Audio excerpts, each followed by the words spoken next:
Bienvenidos a la tercera sesión del coloquio neteriano. Como dice en el póster de anuncio, este es un coloquio pensado para estudiantes de pregrado, sobre todo, pero por supuesto que a profesores y estudiantes de posgrado también nos gusta venir a escuchar matemática bonita, contada de manera agradable.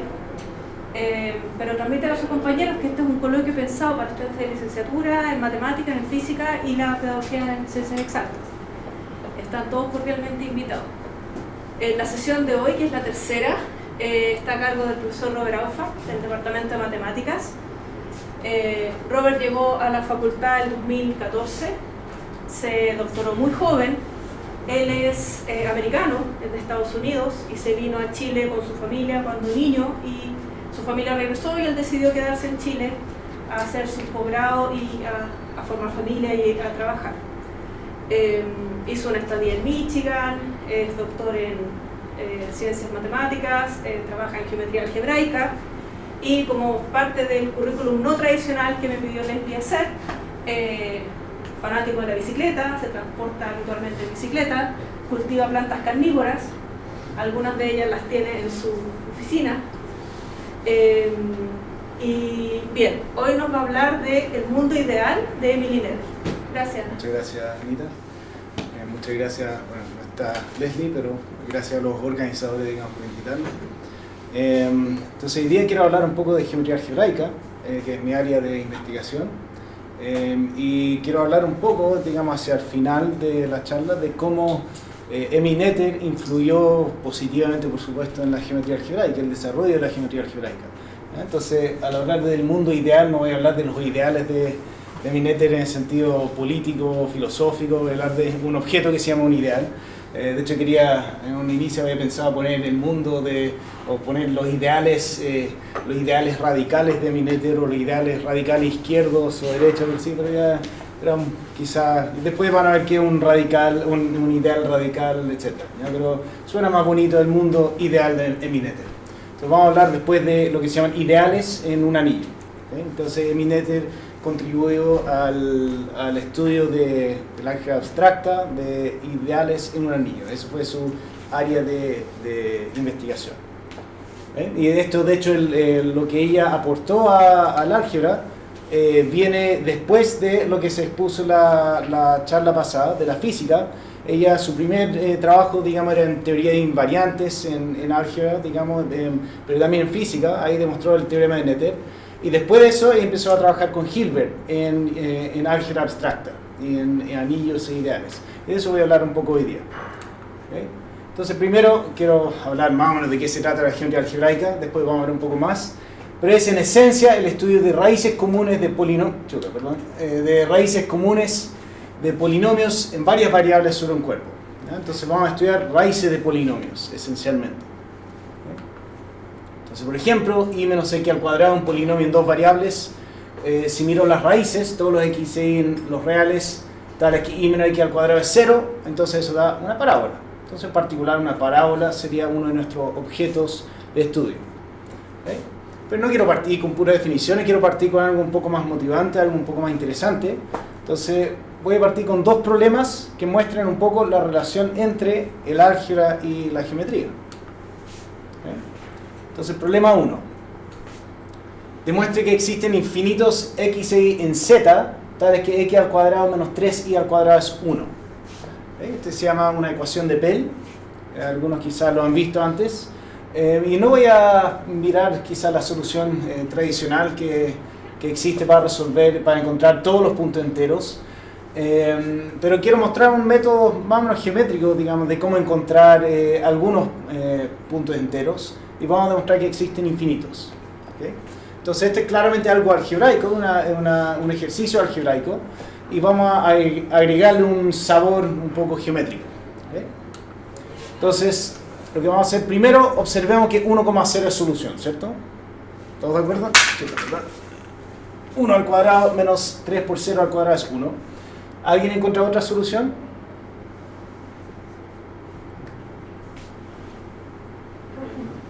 2,1 por ejemplo, ¿cierto? 4 menos 3 por 1 es 1. ¿Okay? Y creo que el que sigue, lo prueba a mano, creo que es x igual a 7 y igual a 4 o algo así. Pero después Entonces, pero no es muy claro cuál es la relación cómo obtener infinitos. Pero tenemos que 2,1 también es solución. ¿Okay? Bueno, al graficar las soluciones reales de esta ecuación, ya no pensar en enteros sino reales, ¿qué obtenemos? ¿Cómo se llama la figura? ¿Cómo? Si dibujo todos los x y en los reales, tales que eso pase, ¿cuál es el gráfico que queda? Ah, bueno, una hipérbola, ahí está aquí. Ok, una hipérbola. Ya aquí está el punto 1, 0, el punto 2,1 estaría por acá. Entonces es una figura geométrica, ¿cierto? Entonces, aquí hay un hecho. Podemos parametrizar la hipérbola usando lo que se llama la proyección estereográfica. Ese es un nombre complicado para algo muy simple. Parametrizar esencialmente es, por ejemplo, cuando nosotros vamos a parametrizar el círculo, nosotros podemos escribir cualquier punto del círculo como coseno de t, como seno de t, ¿cierto? Eso es una parametrización en una variable. En el fondo podemos escribir todos los puntos del círculo usando esa parametrización. Y vamos a hacer algo parecido aquí para la hipérbola. Vamos a poder describir todos los puntos de la hipérbola con una función. ¿Okay? Y algunos quizás han visto la proyección estereográfica. Si no, no importa, no lo voy a suponer. Si tomo esta función, psi de t igual a t al cuadrado más 1 partido por 2t, t al cuadrado menos 1 partido por menos raíz de 3 por t, uno puede verificar que para cualquier t real, este satisface la ecuación de la hipérbola. ¿Okay? Lo pueden verificar, no es difícil. Y esto da, de hecho, una biyección entre los reales sin el 0 con la hipérbola. ¿Okay? Es una biyección. Eso tampoco es difícil de probar. De hecho, esto viene de una construcción geométrica, que es la proyección estereográfica, y es fácil ver, dada la construcción, que es efectivamente una biyección. ¿Okay? Entonces, aquí está la idea quizás geométrica asociada, que R sin el 0 tiene un producto, ¿cierto? Si yo tomo dos reales distintos de 0, hago la multiplicación, da otro real sin el 0. ¿Okay? Entonces tengo una multiplicación. Bueno, como tengo una biyección aquí, puedo también definir en algún sentido un producto en la hipérbola. ¿Ya? ¿Cómo? Bueno, a través de la función psi.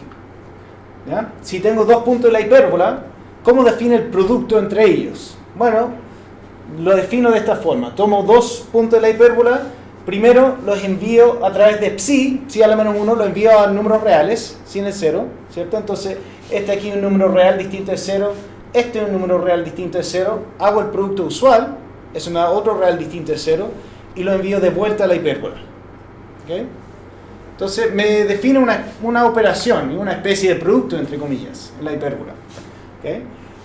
¿Se entiende más o menos? Entonces, tomo un punto de la hipérbola. Entonces va a ser, como yo digo que esta es una biyección, esto va a ser a, b va a ser psi de t para algún t. Entonces este aquí es el t, esto va a ser algún s, tomo t por s, producto usual en r, y después lo envío de vuelta a la hipérbola. ¿Okay? Eso me da una operación en la hipérbola. Olvidemos ese por un segundo y veamos otra operación que yo digo que está relacionada con el psi. ¿Okay? Vamos a tomar un punto P. A través de P vamos a dibujar la recta tangente a la hipérbola en P. ¿Cuál es la pendiente de la recta tangente en P? ¿Cómo se calcula? ¿Cómo calculamos pendiente de rectas tangentes? Con la derivada, ¿cierto? Entonces esta hipérbola tiene ecuación x al cuadrado menos 3y al cuadrado igual 1. Uno deriva implícitamente, encuentra el y', y esa va a ser la pendiente. Entonces calcular esta recta tangente no es difícil. Lo que vamos a hacer va a ser trasladar esta recta tangente a este punto 1,0. ¿Okay? Entonces lo trasladamos. Y ahora, como la hipérbola es una ecuación de grado 2, esta recta intersecta aquí, pero va a haber otro punto de intersección. ¿Okay? Ese otro punto de intersección lo vamos a llamar f de p. Entonces f es una función que va de la hipérbola en sí misma, que toma un punto y lo envía a otro punto. ¿Okay? ¿Qué tiene que ver con el psi? Bueno, veamos. Entonces el hecho es que f de p, entonces hacer esta operación aquí, tomar este p y enviarlo para acá, es lo mismo que a través del psi hacer p al cuadrado en el fondo. Entonces, si pienso este producto raro en la hipérbola, esto es como tomar el cuadrado del elemento. ¿Ya? O sea, p lo puedo enviar a la recta, a r sin el 0, tomo el cuadrado de eso, lo envío de vuelta a la hipérbola y ese me da exactamente f de p. ¿Okay? Entonces estoy aprendiendo a tomar cuadrados de elementos en la hipérbola en algún sentido. Ok, entonces por ejemplo, si P es psi de 2, entonces f de P va a ser psi de 2 al cuadrado, que es psi de 4. Ok. Ahora, esta construcción, esto es muy fácil de hacer. Describir esta ecuación de la recta es algo trivial. Digamos, uno encuentra la derivada y uno tiene la recta que pasa por un punto con una pendiente que uno sabe calcular. Después trasladar esa recta para acá, uno tiene la recta que pasa por este punto, que tiene la pendiente de esa recta, fácil de calcular. Encontrar el otro punto de intersección es cosa de reemplazar y despejar, ¿ya? Entonces encontrar la fórmula para esto en términos de P es muy fácil. Y resulta lo siguiente: si P es x0, y 0, entonces f de P es 6 y 0 al cuadrado más 1, 2 x0 y 0. ¿Okay? Este es el cuadrado de un elemento de la hipérbola. ¿Okay? Bueno, ¿qué es lo fantástico de esto? Que si x0 y 0 es un punto con coordenadas enteras, este también. ¿Okay? Entonces, por ejemplo, puedo tomar el punto 2,1 que tenía al principio y puedo aplicarle f de P. En el fondo tomo el cuadrado de este elemento. Bueno, entonces ahí está la observación. Tomando P igual 2,1, tengo los puntos P, f de P, f de f de P, f de P, y así sucesivamente. ¿Y cuáles son los puntos que obtengo? 2,1, esto lo hice en computador, no lo hice a mano. El 97,56, 18.000 algo, después ya crece demasiado. Pero ¿cuál es la gracia? Aquí ya obtuvimos infinitos puntos. Entonces aquí usamos un poco de álgebra, un poco de geometría y logramos una solución bastante elegante, bien bonita. ¿Se entiende más o menos? Okay. Yo no digo que todos los puntos enteros son de esta forma, de hecho no lo son, ¿ya? Pero por lo menos aquí obtuvimos infinitos. El 1,0 no sirve. El 1,0, claro, por ejemplo, el 1,0, una buena observación, el 1,0 no sirve porque el 1,0 corresponde al 1 en R sin el 0. Entonces lo eleva al cuadrado y queda 1 de nuevo. Y si se dan cuenta, si P es 1,0, el I es 0, entonces queda 1, y aquí es 0, queda 1,0. Queda ahí mismo. Entonces el F no le hace nada. Y de hecho, por ejemplo, no sé cuánto tiempo puedo estar en este ejemplo, pero si tomo, por ejemplo, entonces el 1,0 no le hace nada, el menos 1,0, este corresponde al punto menos 1 en R. Entonces lo elevo al cuadrado y debería dar el 1,0 que es la identidad. Verifiquemos. El menos 1,0, entonces el 0 queda 1, después 0 aquí queda 0, entonces queda 1,0, incluso si pongo el menos 1,0. Entonces también es porque el cuadrado de menos 1 es 1. ¿Ya? Entonces uno puede traducir todo lo que pasa en R sin el 0, traducirlo a la hipérbola. Ok. Bueno, ahí resolvimos el ejercicio. Entonces, aquí hay una pregunta quizá un poco más profunda. ¿Por qué podemos parametrizar la hipérbola? ¿Por qué la hipérbola? Yo digo que hay polinomios, por ejemplo, serie de polinomios que no podemos parametrizar. ¿Por qué podemos parametrizar la hipérbola? Bueno, si miramos todos los puntos complejos que satisfacen la hipérbola, obtenemos, y yo digo obtenemos entre comillas, porque como miramos, por ejemplo, en C2, bueno, hay formas de decir que en algún sentido este sí da una esfera, ¿ya? Pero la hipérbola en el fondo va a dar una esfera sin dos puntos. Y si miro los puntos reales, da una recta, un círculo grande, digamos, sin dos puntos. Entonces estas corresponden como a las dos ramas de la hipérbola. Esta es como una de las ramas y esta sería como la otra rama. ¿Okay? Y el tema es que bueno, los puntos reales entonces corresponden a ese círculo sin esos dos puntos. Y una esfera siempre se puede parametrizar. Ya es algo que no espero que les sea obvio, pero una esfera básicamente es un objeto geométrico que podemos parametrizar. Porque es básicamente como tomar los complejos y agregarle un punto. Una esfera es como tomar el plano complejo, lo envolvemos así y le agregamos un punto. Entonces, podríamos definir todo esto bien, pero yo digo que una esfera es algo que sí se puede parametrizar. Bueno, esa es como la razón un poco más profunda, y que una hipérbola, cuando miro los puntos complejos, da una esfera sin dos puntos, y que es parametrizable. Ok, pregunta 2, problema 2. con cuántas mandarinas puedo formar tanto un cuadrado, ¿ya? Así, como también una pirámide con base cuadrada, con la misma cantidad de mandarinas, ¿ya? Entonces, por ejemplo, aquí formé un cuadrado, aquí tengo más mandarinas, sí, pero quiero saber con cuántas mandarinas puedo ordenarlos para que quede un cuadrado. Después, reordenando y amontonando, me queda una pirámide cuadrada, ¿ya? Entonces, vamos a ver que también sale algo algebraico y algo geométrico de este problema. Recuerden que geometría algebraica es el estudio básicamente de cero de polinomios. Entonces, ¿qué necesitamos? Primero, si tengo n mandarinas, necesito que n sea un cuadrado. Y también después vamos a contar cuántas mandarinas hay en una pirámide. Entonces, sea n el número que estamos buscando. Para que n sea un cuadrado, necesitamos que exista i en los naturales, tal que n es i al cuadrado, ¿cierto? Entonces, i, en el fondo, si miramos el dibujo, i va a ser en este caso 4.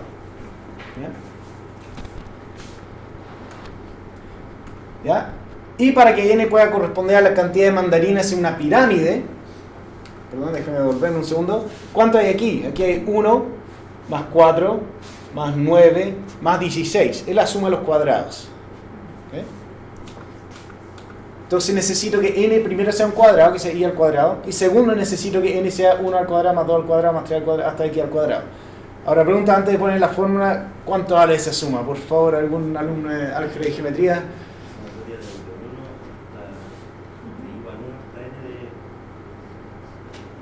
Sí, de x a la y, ¿ya? ¿Y cuánto vale eso? N por 2n menos 1 O 2n más 1, ¿cierto? X es n por, claro, en este caso sería x, porque estamos sumando hasta x. Sería x por x más 1 por 2x más 1 partido por 6, ¿cierto? Okay. ¿Ya? Entonces necesito x en n, tal que n grande es esto, pero también que sea eso. ¿Qué necesitamos resolver? Necesitamos encontrar puntos enteros que satisfacen esta ecuación. ¿Ok? Entonces eso ya lo tradujimos a algo algebraico. Necesitamos encontrar puntos enteros. Ahora uno podría decir, bueno, este debe ser fácil. A lo mejor podemos usar incluso el truco anterior. ¿Ya? Entonces podemos hacer lo mismo que antes y podemos parametrizar todas las soluciones como hicimos antes. Y la respuesta es que no. Y es porque fundamentalmente este objeto es muy distinto a la otra ecuación que tuvimos. La otra ecuación es de grado 2, esta es una ecuación de grado 3. Y si miramos los puntos complejos que satisfacen esta ecuación, obtenemos lo que se llama un toro. Un toro, este no se puede parametrizar. Se llama un toro complejo o también en el lenguaje algebraico se llama curva elíptica. ¿Ya? Entonces la primera ecuación era una hipérbola que sí se puede parametrizar. Esta ecuación es una cúbica que no se puede parametrizar porque en el fondo yo digo que una esfera es parametrizable. No hay ninguna forma de mandar una esfera a esto. Porque aquí está este hoyo grande ahí en el medio, ¿ya? Que impide que yo lo pueda parametrizar. Entonces este no es un objeto que puedo parametrizar. Entonces no puedo usar la misma técnica. Y no voy a mostrar cómo solucionar esto. Voy a dar la solución al problema. Pero aquí cambió un poco la ecuación. Digamos una ecuación que se ve quizá muy similar a la primera ecuación. Pero usando teoría no tan fácil de curvas elípticas, podemos deducir que no hay tantos puntos enteros que satisfacen la ecuación. Y podemos encontrar exactamente cuáles son. Hay exactamente 6 puntos con coordenadas enteras que satisfacen esta ecuación cúbica. El 0, ¿ya? Eso correspondía a n grande igual 0, esa es la solución fome. Si tengo 0 mandarinas, entonces puedo formar un cuadrado de largo 0 y una pirámide de altura 0. ¿Ya? Esa no sirve para nada esa solución. Menos 1, 0, este corresponde a, en verdad, nada tampoco, porque no queremos puntos negativos, ¿cierto? Porque estamos hablando de cuántas mandarinas. 1, 1, ese corresponde a n grande igual 1. ¿Okay? Y 1, por supuesto, una mandarina es un cuadrado de largo 1 y una pirámide de altura 1. ¿Ya? También solución fome. Pero aquí faltan dos soluciones. Estas son esta es la última solución que es no trivial. 24 y 70. ¿Okay? Y eso corresponde a n igual a 4900. ¿Okay? Esa es la única otra solución entera de esta ecuación. Entonces, si quieren hacerlo, o necesitan 0 mandarinas, o una mandarina, o 4900. ¿Ya? Y moraleja, no lo hagan en la feria, ni lo intenten, van a necesitar demasiadas mandarinas para hacerlo. ¿Okay? Pero aquí este problema es muchísimo más difícil que el otro, porque las ecuaciones, la geometría que está detrás de estas ecuaciones es fundamentalmente muy distinta.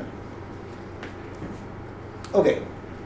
Quiero hablarle un poco del desarrollo de la geometría algebraica, una breve lección histórica, y ahí vamos a llegar a cómo Emil Noether entra, digamos, en la geometría algebraica un poco.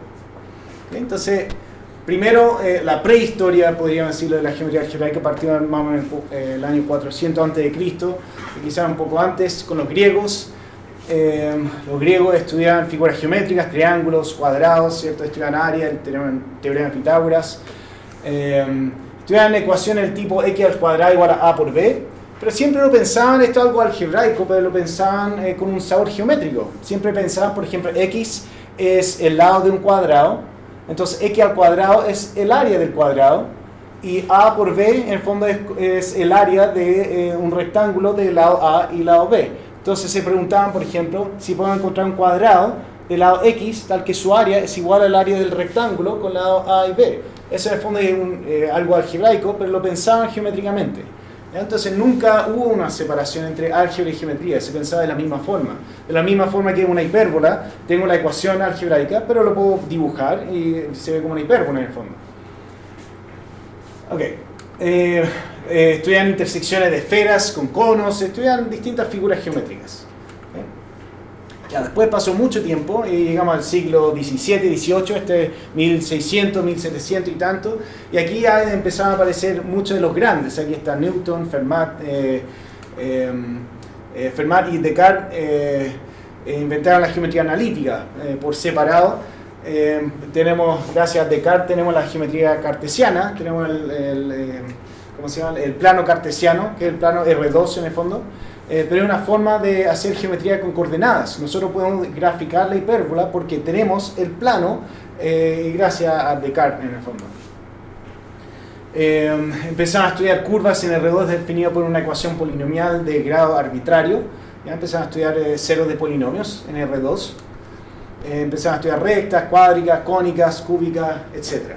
Ya empezamos a hablar un poco de dimensión, lo llamaban una curva, porque se ve como una curva en el fondo, de un punto, una curva. Empezamos a hablar un poco de superficies, ya empezaron a tener alguna idea un poco más geométrica de esto. Y aquí tenemos gente como Descartes, Fermat, Newton, Leibniz, Euler, entre otros también.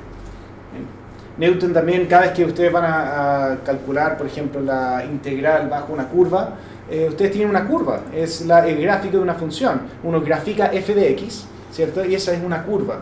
Entonces esa es una parametrización, de hecho, de una curva. Entonces eso usó Newton, por ejemplo, para su teoría de cálculo. ¿Okay? Después llegamos al siglo XVIII y XIX, 1700 hasta 1850 más o menos. Y aquí empezó la etapa de geometría proyectiva.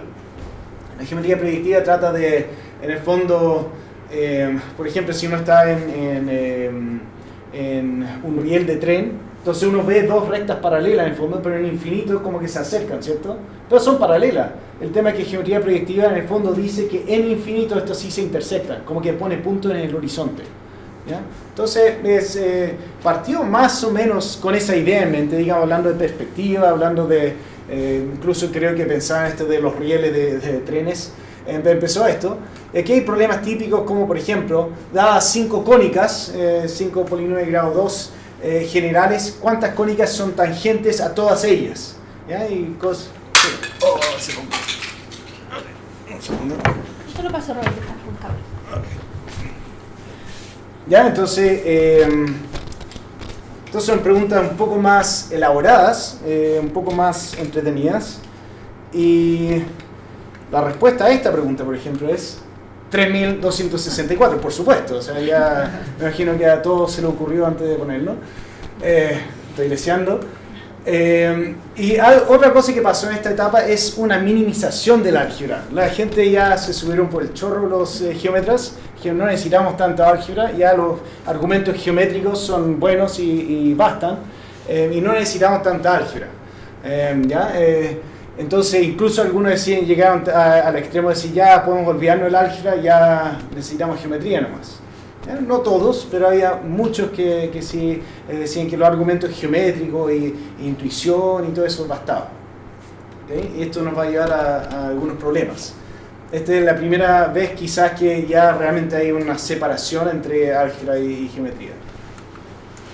Y después llegamos a finales del siglo XIX, finales de 1800 y tanto, y al principio del siglo XX, principio de 1900, y aquí aparecen los geómetras italianos. Los geómetras italianos trabajaban en geometría algebraica. Cada vez que hablo de geometría aquí estoy refiriéndome más que nada a geometría algebraica, geometría con polinomios en el fondo. ¿Ya?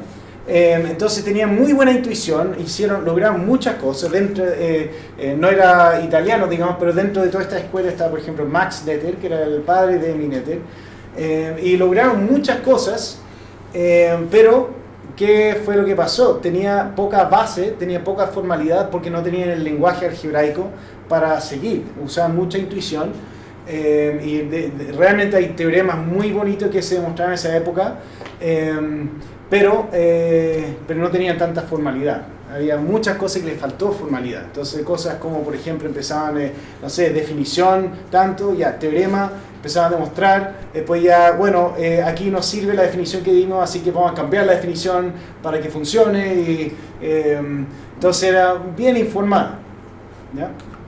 Y había caos, más o menos. Ya la geometría algebraica ya empezó a... había mucha informalidad.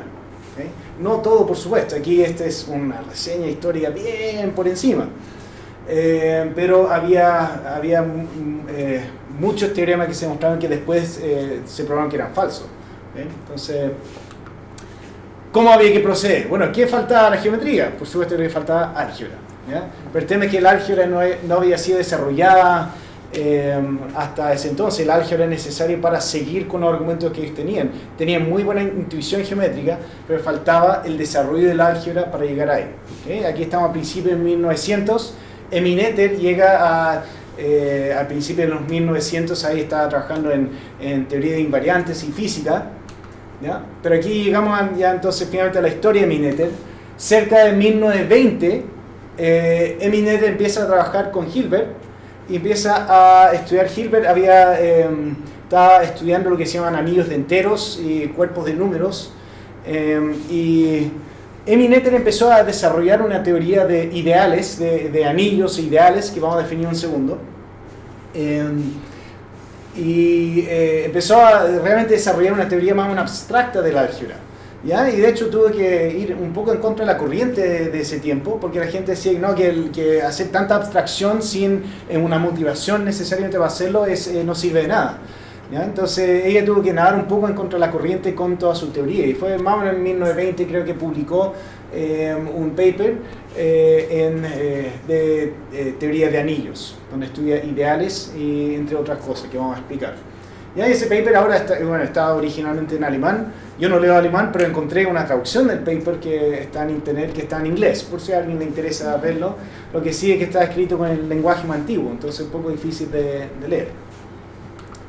Okay. Y realmente Emmy Noether podríamos llamarla la madre del álgebra moderna. Nosotros tenemos, por lo menos en matemáticas, tenemos estructuras algebraicas que vienen, ni me acuerdo, de grupo y anillos, y cuerpo y álgebra, etc. Realmente tenemos toda esa teoría gracias a por lo menos Emmy Noether impulsó todo el estudio de la álgebra abstracta.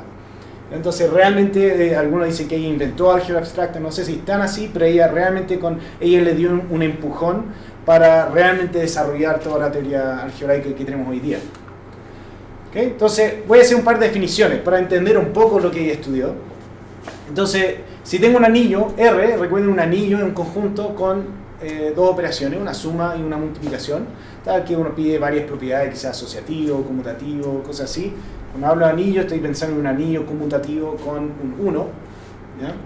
Entonces un ideal de un anillo va a ser un subconjunto no vacío y tal que tiene que cumplir dos cosas. Uno, que si X y Y están en Y, entonces la suma también. Y creo que si X está en Y y R es cualquier elemento del anillo, entonces el producto también está ahí. ¿Okay? Entonces, ese es un ideal. quiero que sea cerrado bajo la suma y quiero que sea cerrado bajo multiplicación, pero no solamente dentro, sino que multiplicación por cualquier elemento del anillo. ¿Okay? Por ejemplo, tomemos A y B en Z, esto debería ser familiar de álgebra y geometría 1. ¿Ya? Si tomo este conjunto A, B, a veces esto se usa para denotar el máximo con un divisor, pero lo voy a usar como un conjunto, el ideal generado por estos. Si tomo todas las combinaciones lineales enteras de A y B, esto me da un ideal. ¿Por qué? Tomo dos combinaciones lineales enteras de A y B, los sumo y me da otra combinación lineal entera de A y B, entonces cerrado bajo la suma. Y si multiplico XA más IB, por ejemplo, por cualquier entero, M, entonces me da MXA más MIB, me da también una combinación lineal entera. Entonces este es un ideal. Y álgebra y geometría 1, lo que uno demuestra ahí, es que este consiste de todos los múltiplos de n, donde n es el máximo común divisor, ¿cierto? Eso es básicamente lo que uno demuestra, que todas las combinaciones lineales enteras son un múltiplo de un elemento que se llama el máximo común divisor. ¿Okay? Entonces, así lo denotamos n por z. ¿Okay? Entonces, y de hecho, uno puede demostrar, no es difícil demostrar, incluso se puede demostrar fácilmente con la materia que llevamos hasta ahora, por lo menos álgebra y geometría 1, que todos los ideales de z son así. Todos los ideales de z son múltiplos de algún elemento fijo. ¿Okay? Tomamos otro ejemplo. Tomemos i, que consiste de todos los polinomios en dos variables, tales que al evaluar f en 0 y al evaluar f en 0,1 me da 0. Este también es un ideal, porque si yo sumo f y g que están ahí, evalúo la suma en 0, entonces me da 0 también, porque 0 más 0 es 0. Y evalúo en 0,1 y f de 0,1 más g de 0,1 es 0 más 0, que es 0. Y si multiplico por cualquier r, cualquier polinomio también pasa lo mismo. Entonces también es un ideal. Ok, entonces ahora vamos a entrar un poco en lo que estudió Emineter. Entonces, una cadena ascendente de ideales. Entonces, ¿qué significa eso? Tengo un montón de ideales en mi anillo y uno está contenido en el otro. Tengo una sucesión, digamos. Y uno está contenido en I2, I2 en I3 y así hasta infinito. ¿Okay? Entonces, vamos a decir que esta cadena se estabiliza si a partir de algún momento en adelante son todos los mismos. ¿Ya? Entonces, si no sigo creciendo para siempre, digamos, si no sigo creciendo, sino que en algún momento en adelante es el mismo ideal. ¿Okay? Eso se llama una cadena ascendente de ideales que se estabiliza. ¿Okay? Y estas son las cosas que estudió Emineter, cadenas ascendentes de ideales. Y de hecho, tiene una clase de anillos nombrada que tiene su nombre. Un anillo es neteriano si toda cadena ascendente de ideales se estabiliza eventualmente. O sea, si yo tomo cualquier cadena de ideales en mi anillo, entonces I1, en I2, en I3, eventualmente tiene que ser el mismo ideal, tiene que repetirse. ¿Ya? En algún sentido es como decir que un anillo neteriano no es tan grande, en el sentido de que no puedo encontrar, no puedo seguir creciendo infinitamente en el fondo. Cualquier cadena de ideales eventualmente tiene que parar, o sea, no es tan grande. De hecho, este es el tipo de anillos más importante, creo yo, por lo menos en el álgebra, los anillos neterianos. Y también existe algo que se llama los anillos artinianos, que uno se pregunta para una sucesión decreciente, pero anillos artinianos en particular son neterianos. Entonces, anillos neterianos realmente abarca una gran clase de anillos. ¿Okay? Y uno puede demostrar, también es fácil demostrar que A es neteriano, solamente si todo ideal es finitamente generado, o sea que existen finitos elementos del ideal, tal que cualquier elemento de ideal se escribe como una combinación lineal de esos elementos. ¿Okay? Entonces, por ejemplo, Z es neteriano, porque entonces yo dije que todos los ideales de Z son de esta forma, múltiplos de algún n. Entonces, digamos que tengo una cadena ascendente de ideales en Z. Yo digo que eventualmente tiene que estabilizarse, tiene que eventualmente ser el mismo. ¿Por qué? Noten aquí, en particular, N1, por ejemplo, porque aquí N1, estos son todos los múltiplos de N1, ¿cierto? Parece que tengo aquí el láser. Aquí tengo todos los múltiplos de N1, ¿cierto? En particular, N1 está aquí, porque N1 por 1. ¿Ya? Entonces, en particular, N1 está aquí, N1 está en cada uno de estos. está en todos los que vienen. ¿Ya? Pero si n1 está, por ejemplo, en n2 por z, como n2 está aquí, como n1 está aquí, n1 es un múltiplo de n2. Y n1 como está aquí es un múltiplo de n3. O sea, en particular, cada nj es un divisor de n1. ¿Ya? Porque n1 está aquí y por lo tanto está en todos estos. Entonces, en particular, n1 es un múltiplo de n2, es un múltiplo de n3, es un múltiplo de n4, etc. Entonces, todos estos son divisores de n1. Bueno, ¿cuántos divisores tiene un número? Bueno, no sé, pero son finitos. En particular, yo no puedo seguir encontrando distintos n's, porque hay finitos divisores de n1. Entonces, eventualmente, esto tiene que parar. ¿Okay? Entonces, esa es una demostración de que Z es un anillo netteriano. ¿Okay? Cualquier cadena de ideales tiene que eventualmente ser lo mismo. Ok, veamos uno que no es netteriano. Tomemos C0 de 0,1, que consiste de todas las funciones continuas del intervalo 0,1 a R. Este es un anillo porque si yo sumo dos funciones continuas es continua. Si multiplico dos funciones continuas es una función continua. Y yo digo que este no es un anillo netteriano. ¿Okay? Veamos por qué. Tomemos cualquier real menor o igual a 1 y definamos lo siguiente. C sub t va a consistir de todas las funciones, ¿ya? Todas las funciones continuas de 0, 1 a los reales, tal que si lo restringo a este primer intervalo entre 0 y t, entonces da 0. ¿Ya? A lo mejor lo puedo dibujar aquí. En fondo tengo 0, 1 y tengo aquí t. Entonces ct consiste de todas las funciones continuas que son 0 acá. A lo mejor después aquí hacen cualquier cosa. ¿Ya? Esto es un ideal, porque si sumo dos funciones que son 0 en esa parte, también va a ser, la suma va a ser 0 en esa parte. Si multiplico cualquier función continua por cualquier otra función continua y una de ellas es 0 en esa parte, la multiplicación también va a ser 0 en esa parte. ¿Okay? Entonces esto realmente da un ideal. Pero tengo, por ejemplo, que C un medio está contenido estrictamente en C un tercio, está contenido estrictamente en C un cuarto. ¿Qué significa esto?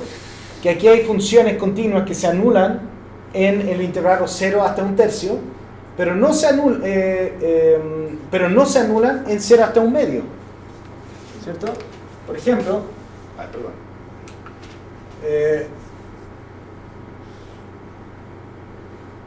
si escribo un tercio aquí está un medio, puedo tener una función que es 0 aquí, por ejemplo, y después puedo hacer, por ejemplo, algo así. Es una función continua, no es diferenciable, pero no importa, que es continua. Esta función es 0, este es 0 en 0 hasta un tercio, pero es distinto de 0 fuera de eso. ¿Okay? Entonces, en particular, esta función está en C un tercio, pero esta función no se anula en 0 hasta un medio, entonces no está en 0 un medio, no está en C un medio. ¿Ya? Entonces, y puedo hacer lo mismo para cada uno de estos. Entonces tengo una cadena que va subiendo, después sigue un sexto, un séptimo, un octavo, etc. Y puedo seguir para siempre. Este nunca se estabiliza, esto puedo seguir creciendo. Y después van a estudiar en análisis, por ejemplo, este anillo realmente es algo gigante. ¿Ya? Entonces no es netteriano. Ok. Entonces ahora volvamos un poco a la geometría algebraica. Todo el anillo de polinomios en varias variables. ¿Okay? Entonces es como lo mismo que un polinomio en una variable, solo que puedo tener distintos términos y productos de distintos polinomios. Entonces, por ejemplo, x al cuadrado menos 3y al cuadrado menos 1 es un polinomio en dos variables. Entonces una variedad afín va a ser un subconjunto de K a la n. Por ejemplo, pueden pensar K como, aquí K va a ser un cuerpo, pueden pensar K como los reales, por ejemplo. Entonces una variedad afín va a ser un subconjunto de Rn, si quieren, que va a ser los ceros de ciertos polinomios. Tomo un subconjunto de polinomios, un montón de polinomios, S, y defino los ceros, la intersección de todos los ceros de todos ellos. Y eso voy a llamar una variedad afín. ¿Okay? Entonces, por ejemplo, si tomo estos dos polinomios, si tomo este conjunto, los ceros del primer polinomio, x al cuadrado menos y al cuadrado menos 1, es el círculo, ¿cierto? Y los ceros de este segundo polinomio, todos los x, y en R2, tal que menos x más y es 0, es la recta igual a x. ¿Ya? Aquí dibujé la recta igual menos x, perdón, ese error mío. Supongamos, digamos, que fuese x más y en vez de menos x. ¿Ya? Entonces, ¿cuál es la variedad afín asociada? Bueno, va a ser los puntos, todos los puntos de R2 donde ambos polinomios son 0. Entonces va a ser la intersección de estos dos objetos, que va a consistir entonces de dos puntos. Es una variedad afín. ¿Ya? Son las intersecciones de 0 de polinomios. ¿Okay? Entonces, de nuevo, una variedad afín, tomo un subconjunto de polinomios y miro todos los puntos que son raíces de todos los polinomios en ese, y eso lo llamamos una variedad afín. Y una variedad afín es realmente un objeto geométrico, lo puedo graficar, yo veo cómo es, por ejemplo, la hipérbola, miramos los puntos en R2 y realmente da una figura geométrica. Y a cada variedad afín, que recuerden un subconjunto nomás de R a la n, si quieren, K a la n, y a cada variedad afín le podemos asociar un ideal. Entonces tomo el conjunto de todos los polinomios que se anulan en este subconjunto de R a la n. ¿Ya? Si tomo la suma de dos polinomios que se anulan ahí, también se va a anular. Si tomo el producto de un polinomio que se anula ahí por cualquier otra cosa, también se anula. Entonces, este satisface las dos propiedades que pedimos para que sea un ideal. Se llama el ideal asociado a la variedad. Un teorema que probó Hilbert, de hecho, es que el anillo de polinomios es un anillo netteriano. Entonces, si tengo cualquier sucesión de ideales de polinomios, eventualmente tiene que parar. Un corolario interesante de eso es que I de X está generado por finitos polinomios, el ideal asociado a una variedad. ¿Okay? Entonces sé que esto es un poco abstracto, un poco complicado si no lo han visto antes, pero ¿qué es lo que significa esto? Esta propiedad que estudió Minetter de que un anillo sea netteriano, ¿qué implica aquí? El hecho de que este sea netteriano quiere decir que yo puedo tomar una cantidad no numerable de polinomios si quieren, todos los que quieran, y puedo mirar todos los ceros de todos esos polinomios, intersecto todos los ceros de todos estos polinomios en mi conjunto S. Lo que me dice este teorema de la base de Hilbert es que realmente bastaba con finitos polinomios para definir ese conjunto. ¿Ya? Puedo partir con una cantidad no numerable de polinomios, miro todos los ceros y los intersecto todos, y en verdad bastaba con tomar finitos polinomios de ese conjunto, intersecto los ceros y me da esa variedad. ¿Okay? Interesante, esto ya permite trabajar siempre con finitos polinomios. ¿Okay?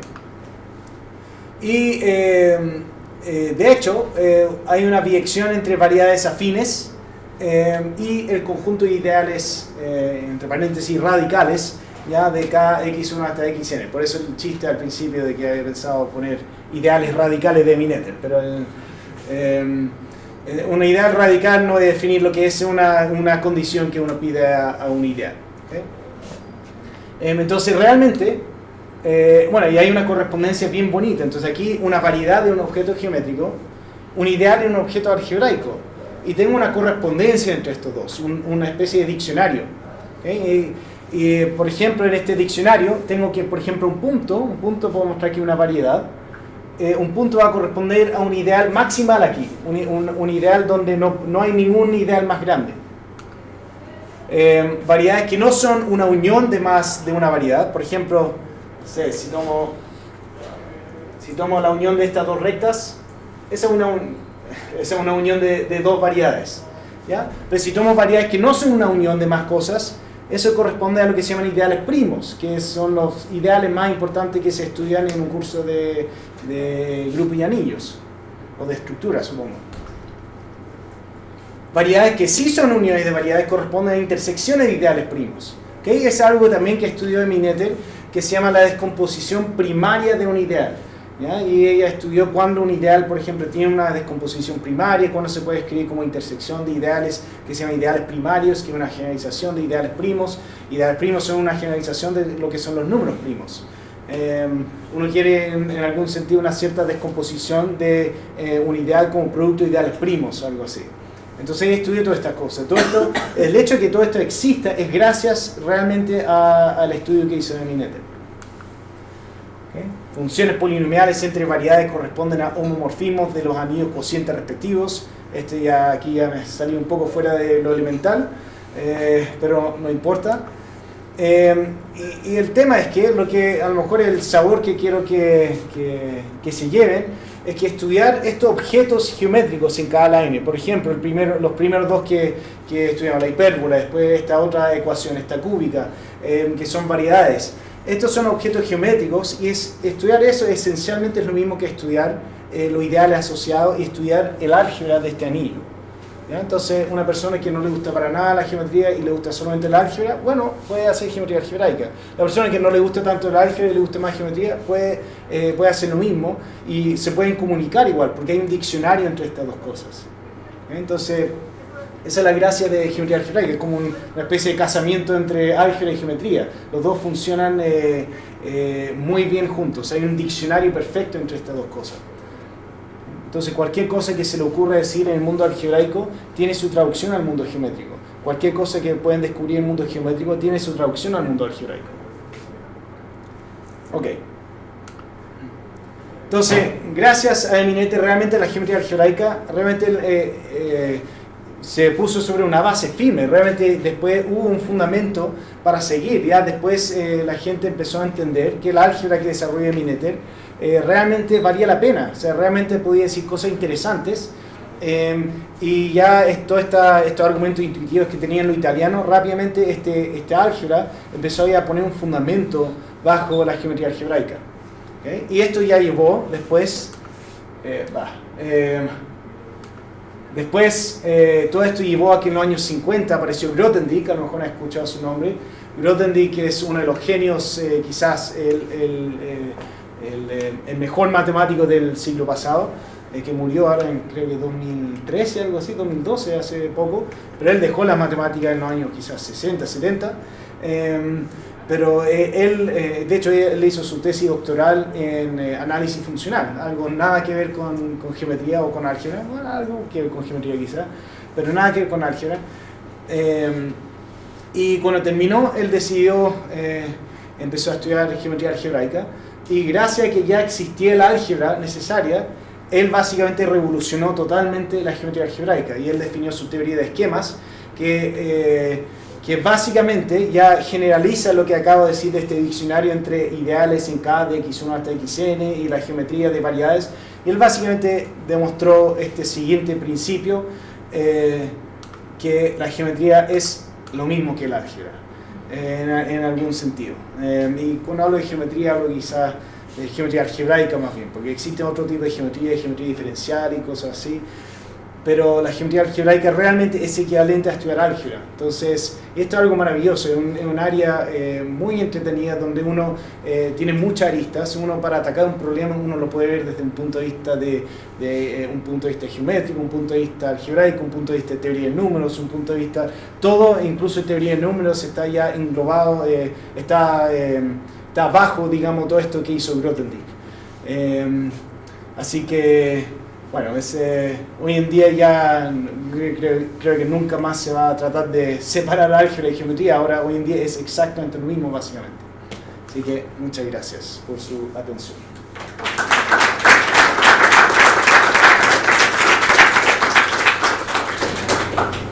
Bien, muchas gracias.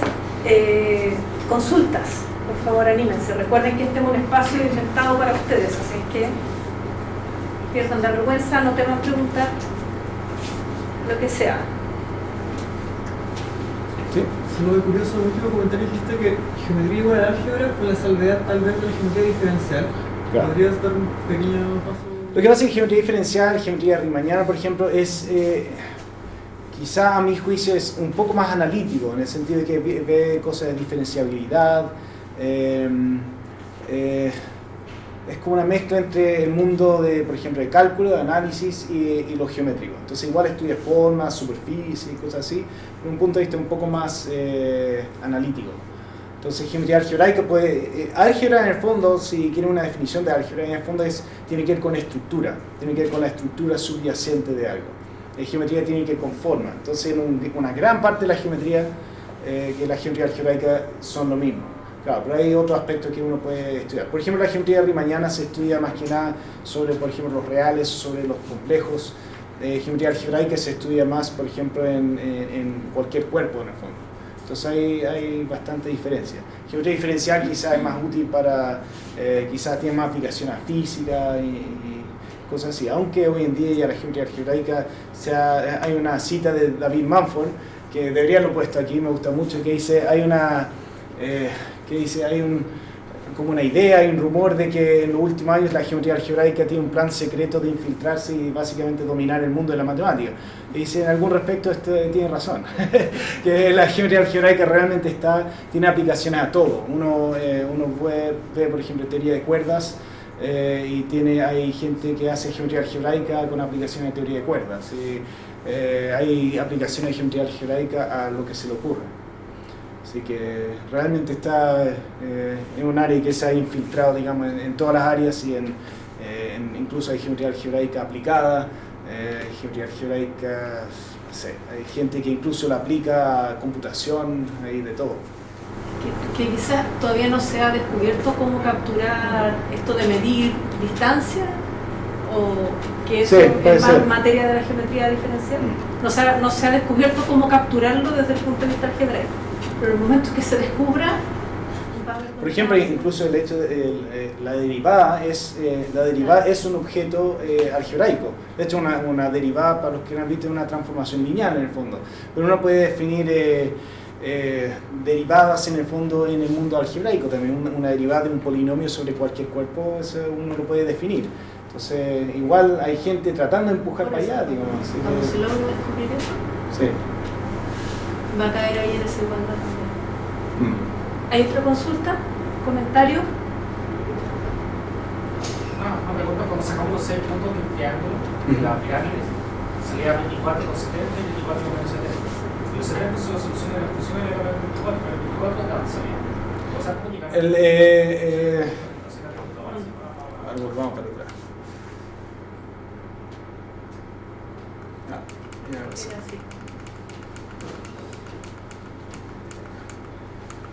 Entonces teníamos dos números, uno era x y otro era y, ¿cierto? Entonces y era el que al cuadrado da n y el x era en el fondo la cantidad de filas en la pirámide. Entonces aquí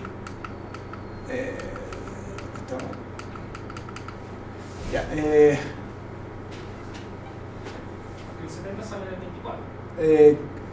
no, el 70 en el fondo es 70 al cuadrado. En el fondo este es el largo del... en el fondo es... ¿puedo pasar por acá? Entonces teníamos el cuadrado. Entonces en este caso está diciendo que este era el i, ¿cierto? Entonces estamos diciendo que aquí, en el fondo aquí va a haber 70 mandarinas. Entonces en total va a haber 4.900, es 70 al cuadrado.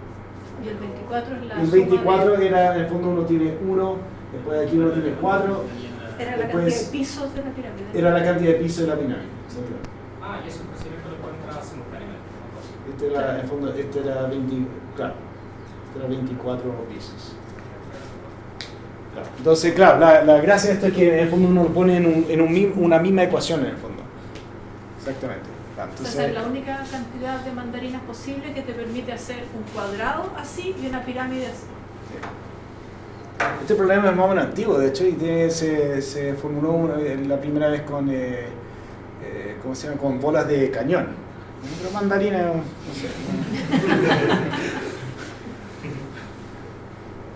Eso.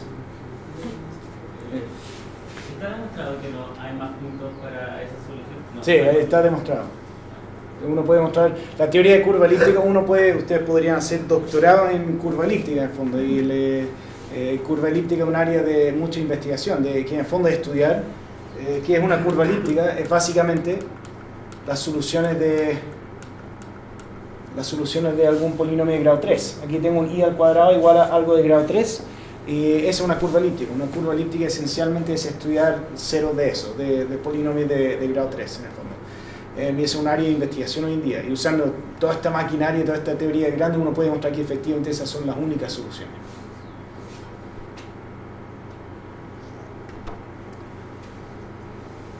¿Más consultas? Bueno, ya que estás hablando de de esas 6 soluciones de la curva elíptica, pues es un grupo de 6 elementos en el código. No me atrevo a decir que ese es un subgrupo, porque el tema es que los puntos enteros de una... Enteros. Sí, son enteros, ese es el problema. No, yo no sé si esos son los únicos puntos racionales.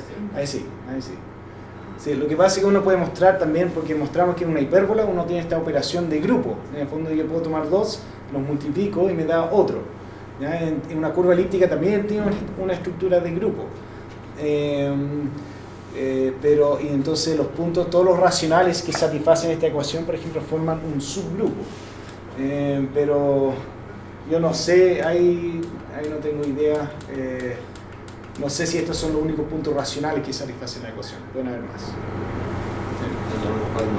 Mi pregunta iba al hecho de que si fuera un grupo con 6 elementos, el producto de algunos de esos chicos debiera dar el 24,7. Claro, sí. Sí, no me queda claro. A lo mejor no son. A lo mejor no son, sí. Sí, y eso también lleva al problema que todavía no se sabe y que es un problema famoso de describir los puntos enteros en una curva elíptica. Sí. Sí, ese es un problema difícil. De hecho, escribir incluso solamente entender, dado una ecuación cúbica como esta, entender los puntos racionales, si logra entender totalmente los puntos racionales, totalmente, digamos, en algún sentido, entonces se hacen millonarios. Uno de los problemas de $1.000.000 tiene que ver exactamente con curvas elípticas. Entonces uno puede plantear una ecuación que es bastante sencilla, pero la teoría detrás y la teoría requerida para decir algo, aunque sea chico, es muchas veces mucha teoría. ¿Unas consultas? Quizás aprovechar de agregar que en esto de los ceros de polinomios de variedades que estabas hablando, también se ve un poco en álgebra de geometría cuando se ven sistemas lineales. Sistemas de ecuaciones lineales serían variedades afines que corresponden a polinomios de grado 1. Es el próximo semestre. Sí. Para algunos de ustedes. Pero algunos están haciéndolo ahora. El año pasado básicamente definimos variedad. A lo mejor lo hacemos este año. Yo resolví sistemas lineales, pero aprovecho de pasar el comercial de que son variedades afines también. Sí. ¿Hay alguna otra consulta, otro comentario? Aprovechar. ¿No? Bien, entonces antes de agradecer a Robert nuevamente, les digo que afuera debieran haber, si todo funciona bien, galletitas y jugo, para que aprovechemos de conversar entre nosotros, aprovechen de preguntarle a Robert, a mí, a Luis, a los estudiantes de demografía que están por aquí, lo que se les ocurra. ¿Sí? Muchas gracias a ustedes por haber venido, muchas gracias a Robert por la